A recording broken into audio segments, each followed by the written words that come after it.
타이완인 백조미와 대만의 사위 최세은입니다.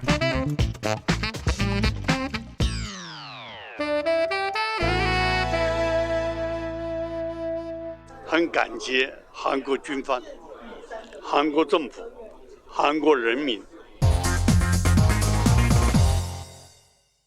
안녕하세요. 대페이 토크 최세은. 백조미입니다.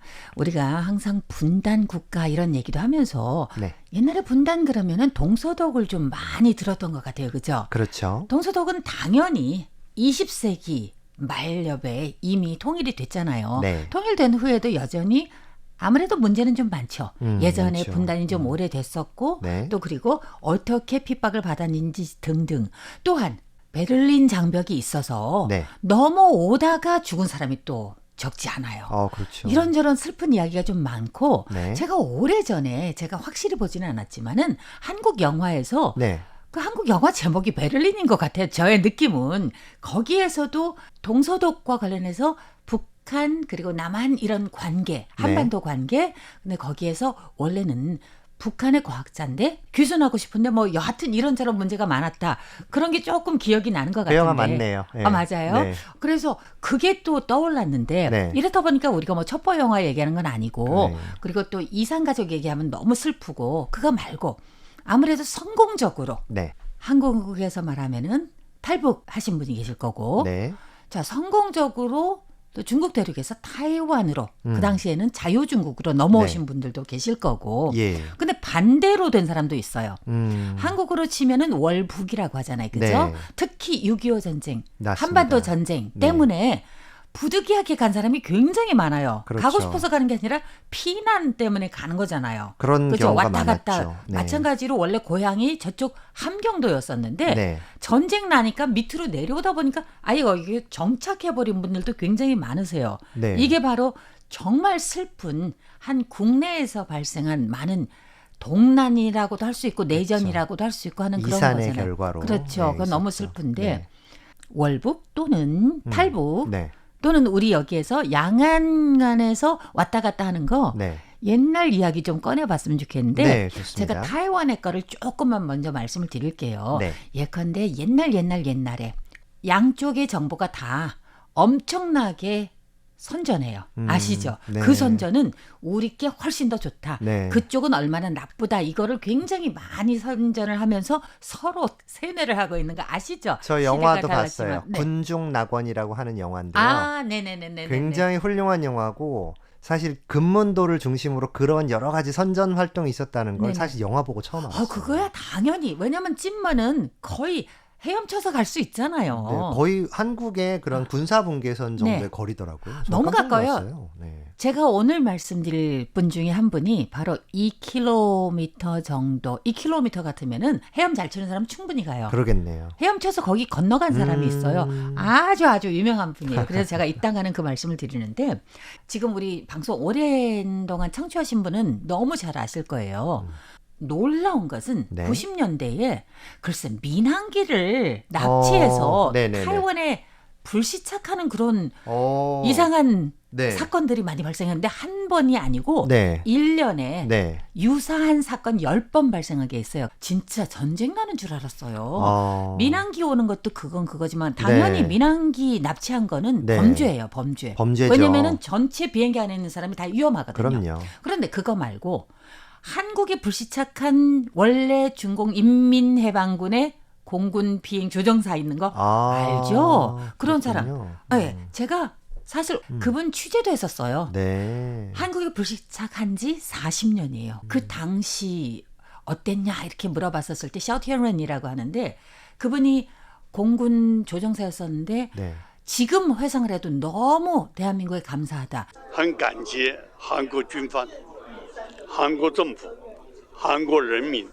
근데 그거는 빈말이 아니에요. 네. 다시 말해서 그런 거 있잖아요. 내가 오늘 어디에 불시착을 했는데 네. 일단은 살고 봐야 되니까 좋은 말 그렇죠. 많이 할 수 있잖아요. 네. 근데 이미 40년 세월이 흘렀음에도 불구하고 그 당시에 진짜 대한민국이 자기를 살려줬다고 그 얘기를 해요.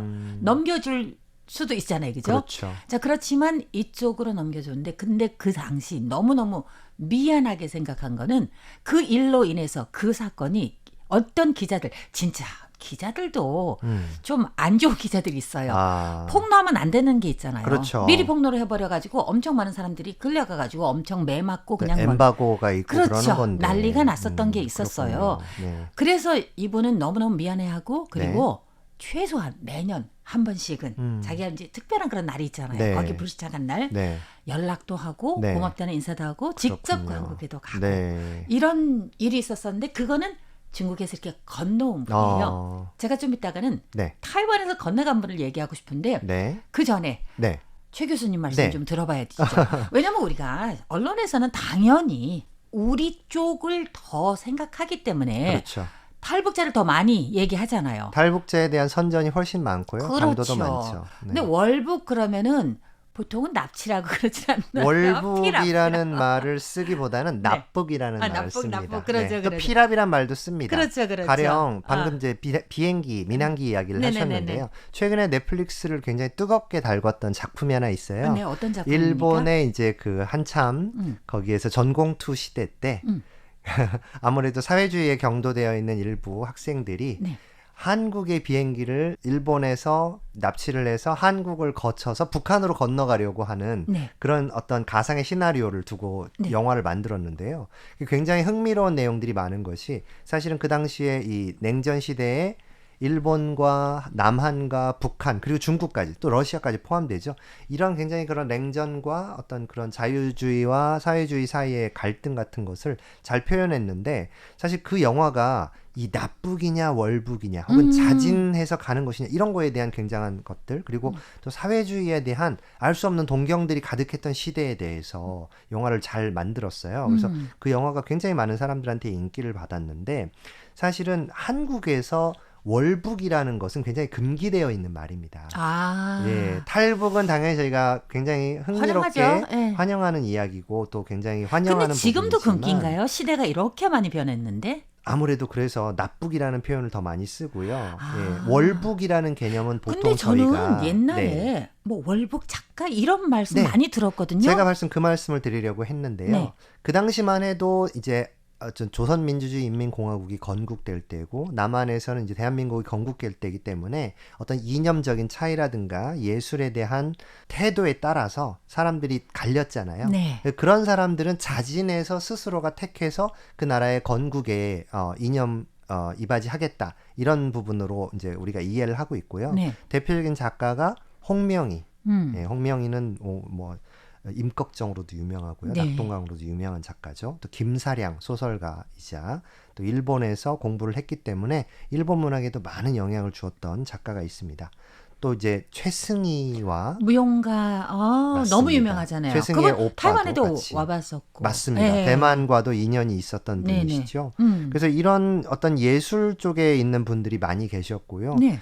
이런 분들이 북한에 나중에 인민예술이라고 하는 것들, 예, 그래서 사회주의 예술이라고 하는 것을 만들어가는데 굉장히 지대한 공헌을 했고 사실 이 사람들이 조선 영화와 조선 문화, 그러니까 식민지 시대죠. 식민지 조선의 영화와 문학을 이끌어갔던 주도적 인물들이에요. 네. 그 이후부터는 저희가 보통 아까 말씀하신 것처럼 피랍이라든가 네네. 이런 납북이라는 표현을 쓰는데 납북자로 가장 유명한 분들 중에서는 이제 상해 임시정부의 외무장관이었던 소왕 조용은 선생이 있습니다. 네. 예, 그분은 우리 상해에서도 그렇고 중화민국과 대한민국을 이끌어주는 굉장히 중요한 외교의 가교 역할을 하셨는데 6.25 동란 중에 피랍되셨어요. 그때 끌려갔구나. 네.